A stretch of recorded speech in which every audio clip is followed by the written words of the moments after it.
Hello friends. इस video में बात करते हैं मीडिएशन के बारे में। मीडिएशन का कंसेप्ट सोशल साइंस के अंदर तकरीबन 1940s या 50s के अंदर आया, जब ये देखा गया कि डिपेंडेंट इंडिपेंडेंट का रिलेशन डायरेक्टली ना होके एक इनडायरेक्टली भी हो सकता है थ्रू मीडिएटर।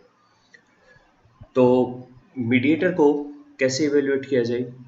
बेसिकली तो मीडिएटर एक तरह का मल्टीपल रिग्रेशन ही है। अगर आपको रिग्रेशन के बारे में अच्छा आइडिया है तो आप देखेंगे कि डिपेंडेंट वेरिएबल में दो इंडिपेंडेंट वेरिएबल हैं, एक मीडिएटर है, एक इंडिपेंडेंट है। मेथडोलॉजी इसकी हमेशा ये होती है कि पहले आप इंडिपेंडेंट का इफेक्ट चेक करें, फिर दोबारा से independent in the presence of mediator. अब बार बार मैं वर्कशॉप्स में ये बताता हूँ कि रिग्रेशन में जो सबसे एक इम्पॉर्टेंट अजम्पशन है वो हमारा मल्टीकोलिनिटी का है। मल्टीकोलिनिटी नहीं होनी चाहिए हमारी। मल्टीकोलिनिटी का मतलब है दो इंडिपेंडेंट वेरिएबल्स के बीच में आपस का रिलेशन। होगा क्या?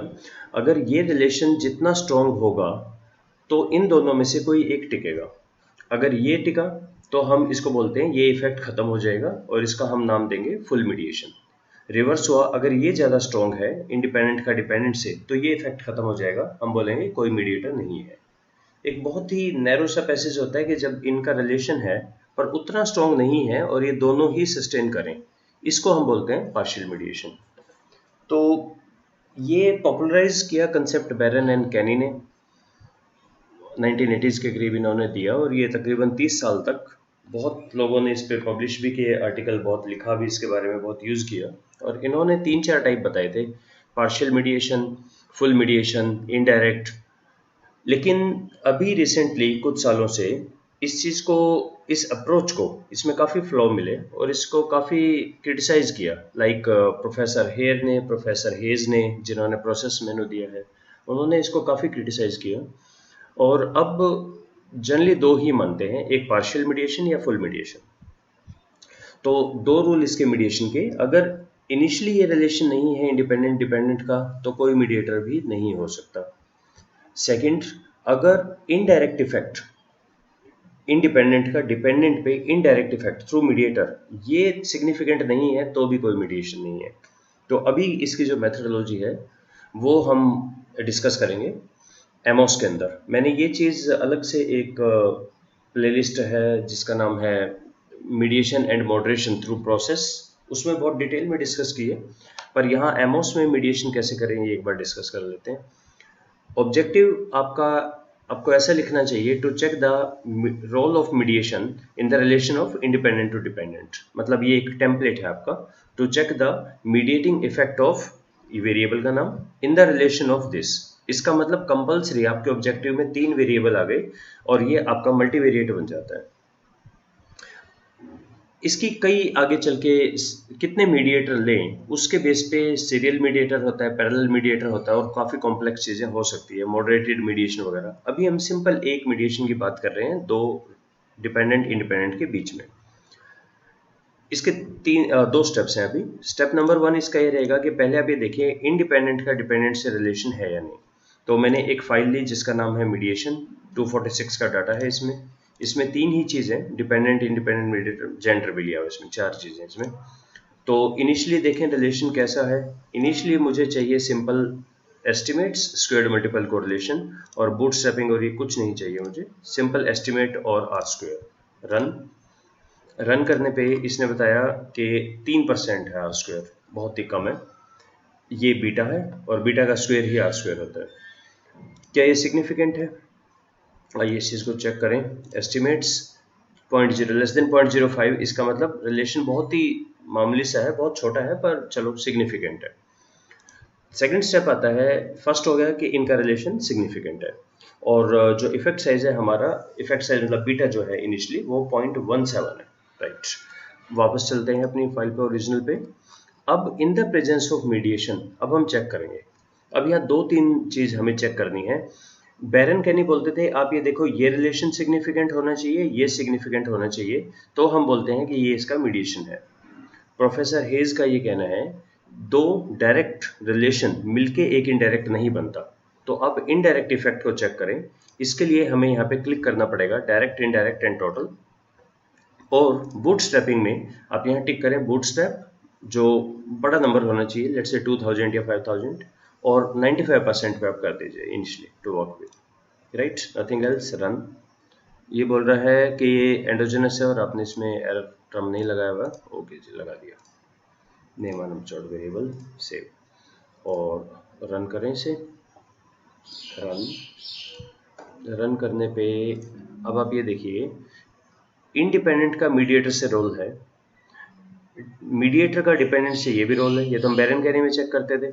लेकिन अब हम जो चेक करेंगे, एस्टिमेट में अब दो चीज़ आ गई है। अगर वहाँ आप डायरेक्ट इनडायरेक्ट पे टिक करेंगे, अगर आप इस पे टिक करेंगे यहाँ पे डायरेक्ट इनडायरेक्ट टोटल पे, तो हमारे पास आउटपुट में एक और चीज़ भी आ जाएगी, एस्टिमेट्स में स्केलर के साथ मैट्रिसेस आ जाएंगे। आइए मैट्रिसेस को एक बार समझते हैं।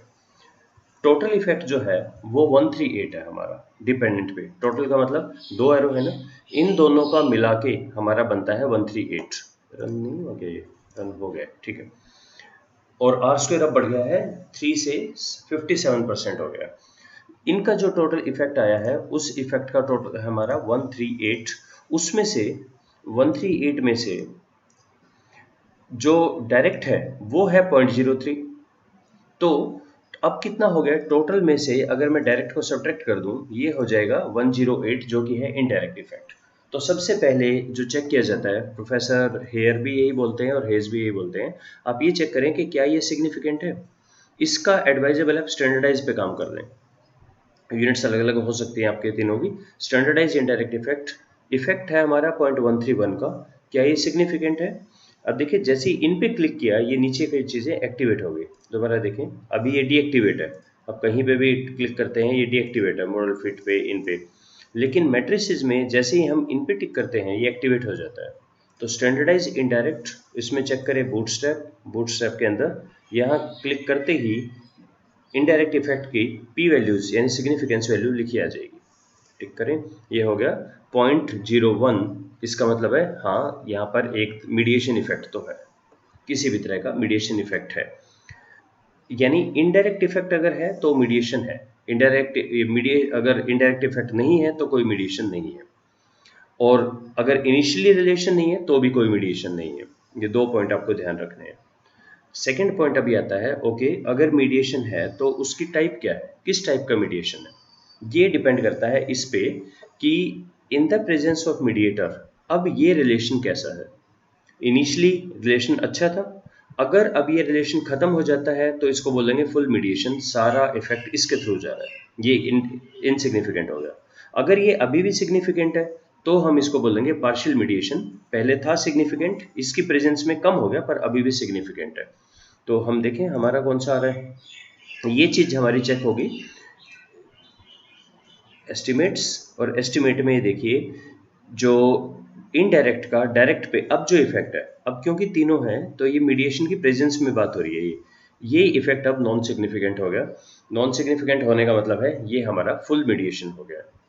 इस चीज़ को हम बोलेंगे फुल मीडिएशन। लिखेंगे कि रिपोर्ट कैसे करेंगे, रिपोर्ट ऐसे करेंगे कि जब ये नहीं था तो इनका एक सिग्निफिकेंट इफेक्ट था, मीडिएशन के प्रेजेंस के बाद हमने चेक किया इनडायरेक्ट इफेक्ट। इनडायरेक्ट इफेक्ट कितना था हमारा, standardize indirect effect of 0.131 bracket significance value less than 0.05 indicate there is a mediation effect। और फिर जब हमने अब यहाँ चेक किया इनडायरेक्ट का डायरेक्ट पे, that is insignificant which indicates it's a case of full mediation. Full mediation का मतलब है अगर मीडिएशन नहीं होगा तो रिलेशन है, पर एक बार मीडिएशन है तो सारा कुछ इसके थ्रू होगा, ये ओरिजिनल रिलेशन खत्म हो जाता है। This is about the mediation effect. Mediation effect number of mediator पे सीरियल या पैरेलल बनते हैं, जो प्रोसेस में ज़्यादा बेहतर एक्सप्लेन होते हैं, जो मैंने अलग प्लेलिस्ट में समझाया हुआ है। So this was about the mediation effect in MOs. Thank you.